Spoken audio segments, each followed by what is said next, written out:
Here we go, Goodwill shirt to something outfit. This is a really soft fabric and it's very pretty.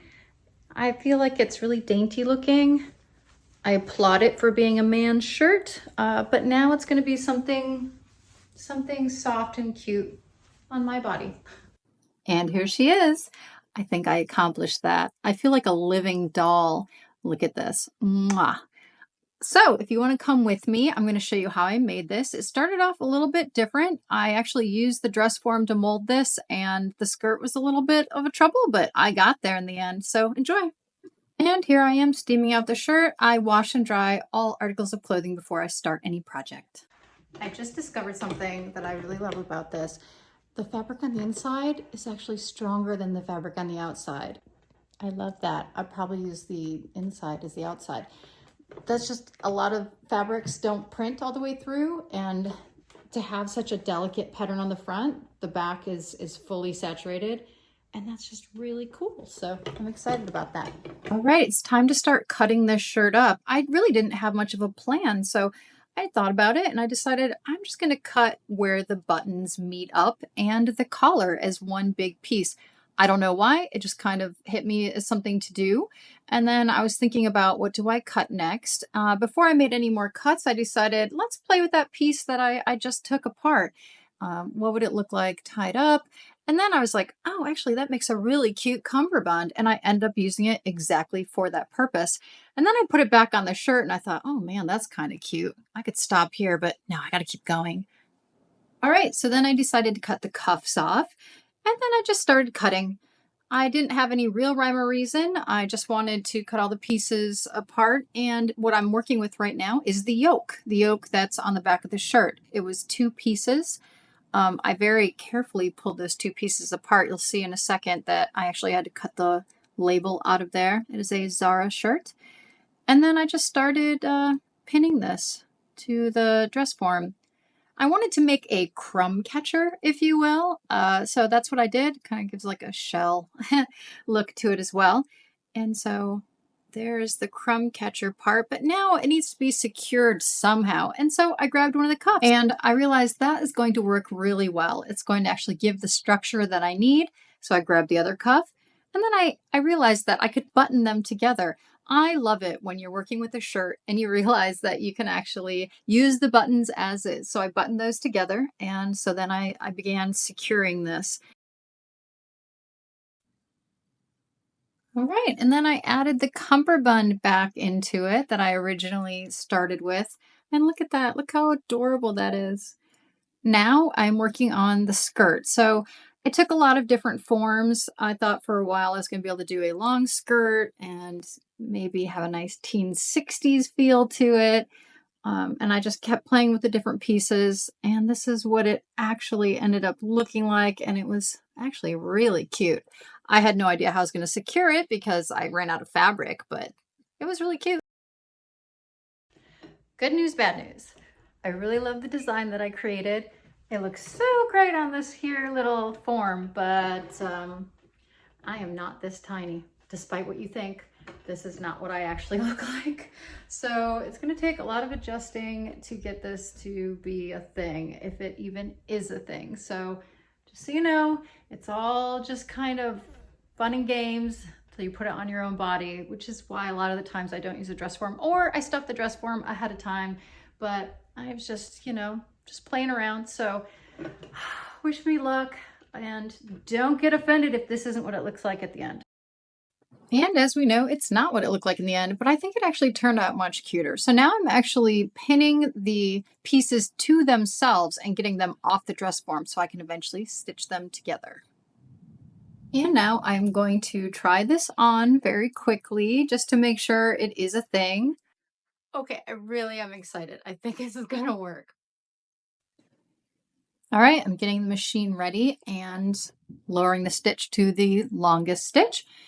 And I'm gonna actually stitch over top of pre-existing stitches. Also stitching in the ditch, which is another term for stitching over seams. That way I can actually top stitch this whole thing without having to actually do a whole lot of inside work. This is all outside work. There's a lot of instant gratification when you make clothing out of other clothing like I'm doing. Okay, so now I've tried it back on. It does fit, but the problem is it's still not quite secure enough. So I've decided that I'm going to place this with a bra underneath. I'm actually going to stitch the bra into this whole thing, and then we'll figure out how we're going to attach the back afterwards. So now I'm just pinning this up.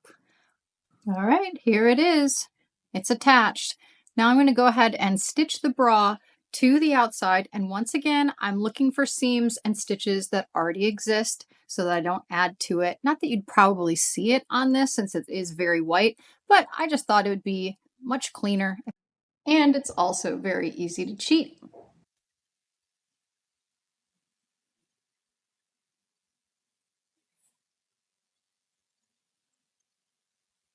So I decided I'm going to make this a skirt, two separate pieces, a skirt and a top.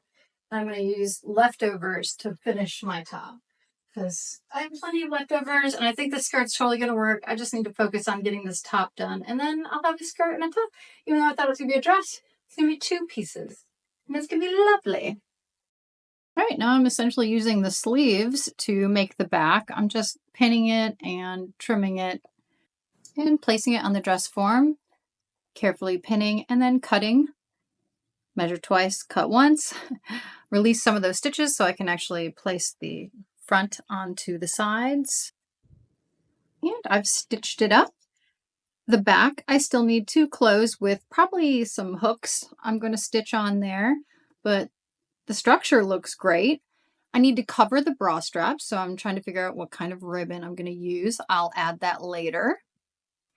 And now for the skirt. I was thinking a short skirt, an A-line would be really nice. I hadn't quite decided how it was going to work, but okay, update on where I'm at. So this part I love so much. I can't wait to finish it. I'm going to most likely get a much more delineation through here. To close, I'm going to put hooks, I think, in there. And then I'm going to add ribbon that I chose earlier.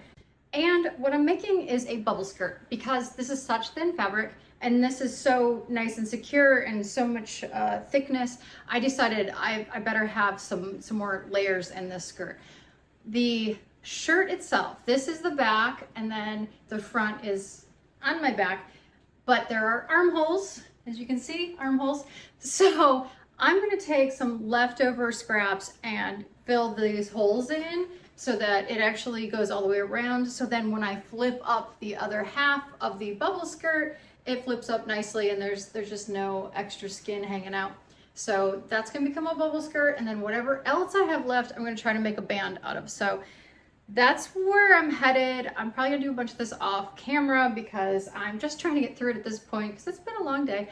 And I feel like I've shown quite a bit of steps. I changed my mind on the skirt mainly because of the sheerness, and even when I put a slip on, it just wasn't feeling right. So that's what happens when you're making things out of other things. So okay, I'll see you later. All right, I'm just finishing up the skirt, getting it aligned properly. And then I will inset the zipper in the back. So here I am making sure that it fits and it fits properly. All right, time to put in that zipper. Handy dandy zipper pile there. Found the correct zipper. I left some of the zipper hanging long because I want to put the band on there. And even if I don't end up using the band all the way to the top, you can always cut zippers. And I did cut a little of the excess off. Okay, now I'm going to use the hook and eyes to actually close this up. I put one at the bottom and one at the top. Did some hand stitching there. And it's almost ready to show off because I didn't film much else after this. But I do hope that you do see all the steps that I took and can enjoy the final product, which is coming in 3, 2, 1.